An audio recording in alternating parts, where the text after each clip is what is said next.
एक ओंकार सतनाम करता पुरख निर्भव निर्वैर अकाल मूरत अजूनी सैभं प्रसाद। अंग 136वां। माझ महल्ला पंजवा। दिन रैन। एक ओंकार सतगुरु प्रसाद। माझ राग का नाम है, महल्ला पंजवा मीन से गुरु अर्जन देव जी की रचना है। दिन रैन। दिन रैन ये इस वाणी का नाम है। इसमें बताया गया है कि दिन और रात में कैसे शुभ कर्म करने चाहिए। सेवी सतगुर आपना हर सिमरी दिन सब रैन।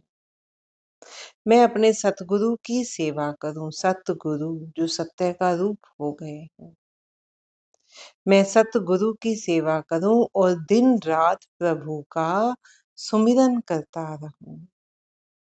आप त्याग सरणी पवा मुख बोली मिठड़े वैर। अपना अहम भाव त्याग कर मैं गुरु की शरण में आ जाऊं। जब तक आपके अंदर अहम भाव है, अहंकार है, आप पूर्ण रूप से किसी की शरण में नहीं जा सकते, गुरु की शरण में नहीं जा सकते,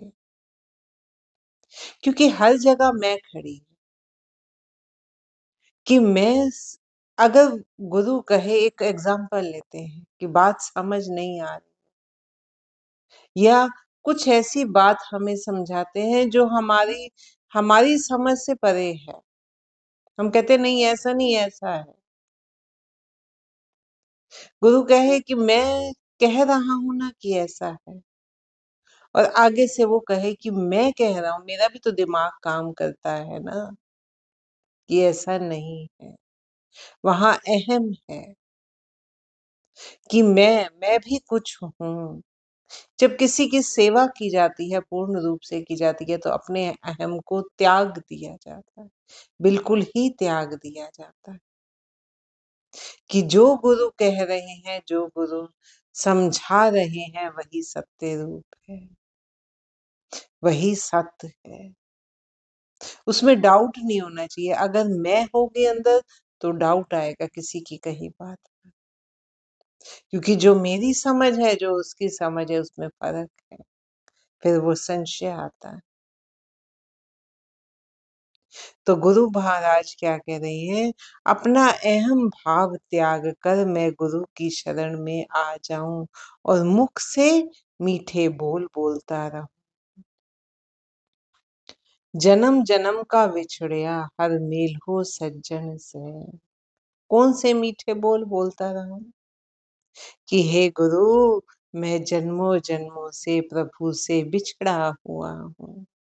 पता ही नहीं कितने जन्मों से प्रभु से बिछड़ा हुआ हूँ, मुझे उससे मिला दो। मैं अपने अहम को त्याग कर गुरु की शरण में आ जाऊं और मुख से मीठे बोल बोलूं। कौन से बोल बोलूं? कि हे गुरु, मैं तेरी शरण में आया हूं, मैं जन्मों जन्मों से उस परमात्मा से बिछड़ा हुआ हूं, तो मुझे प्रभु से मेल करवा दे। जो जी हरते विछड़े से मुख से सुख न वसन भैं। हे बहन, एक जीवात्मा दूसरी जीवात्मा कह रही है, हे बहन, जो जीव प्रभु से बिछड़े हुए हैं, वे कभी सुख से नहीं बसते। आत्मा परमात्मा का अंश है, उससे बिछड़ी हुई है। वो हर तरह की कोशिश से उस तक पहुंचना चाहती है, लेकिन मन मन उसको माया में भटकाता है। तो उसे कभी भी सुख नहीं चाहिए, क्योंकि उसको चाहिए तो परमात्मा का नाम। मन उसको परमात्मा के नाम के अलावा सब कुछ ला कर देता है, जो वो ला कर दे सकता है। संसार में उलझाता है, माया में उलझाता है, लेकिन उसको क्या चाहिए? उसको परमात्मा का नाम चाहिए। हे बहन, जो जीव प्रभु से बिछड़े हुए हैं, वो कभी सुख में नहीं बस सकते। हर पिर बिन चैन न पाइए, खोज डिठे सब गए। प्रियतम प्रभु के बिना शांति प्राप्त नहीं होती, क्योंकि मैंने सभी धरती आकाशों को खोज कर देख लिया है, और आप कमाने बिछुड़ी दोष न काहू दे। मैंने उस प्रभु को आकाश धरती सब ओर छान कर देख लिया है कि उस प्रियतम के बिना कहीं भी शांति नहीं मिलती, क्योंकि आत्मा को तो वही चाहिए। और ये भी समझ लिया है कि प्रभु पति के मेल के बिना कोई सुख नहीं मिलता।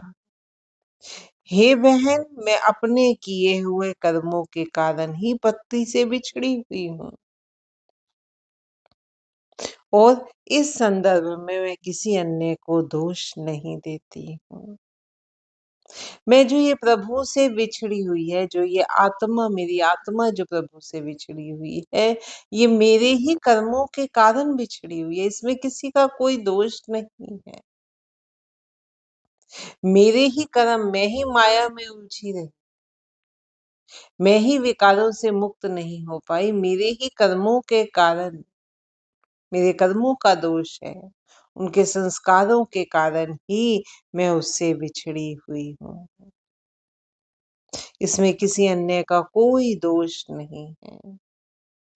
कर कृपा प्रभु राख लेहो, होर नाही करन करें।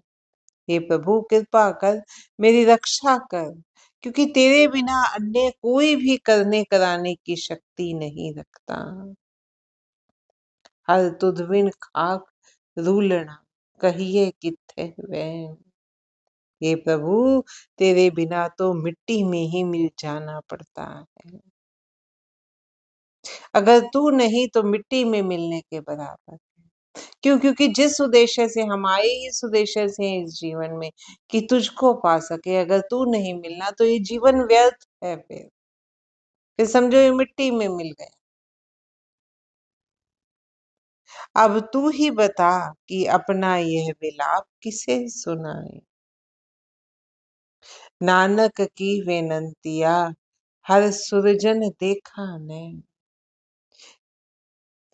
नानक की तो यही विनती है कि मैं किसी प्रकार अपने नेत्रों से उस उत्तम पुरुष परमात्मा का दर्शन करूं। उत्तम पुरुष है जो सबसे ऊंचा, सबसे उत्तम है, जो सर्वश्रेष्ठ है, जो मैं उसकी पूजा करता रहूं, उसका दर्शन करूं। नानक की विनंतियां हर सुरजन देखा नैन। मैं अपने नैनों से उस उत्तम पुरुष परमात्मा का दर्शन करता रहूं।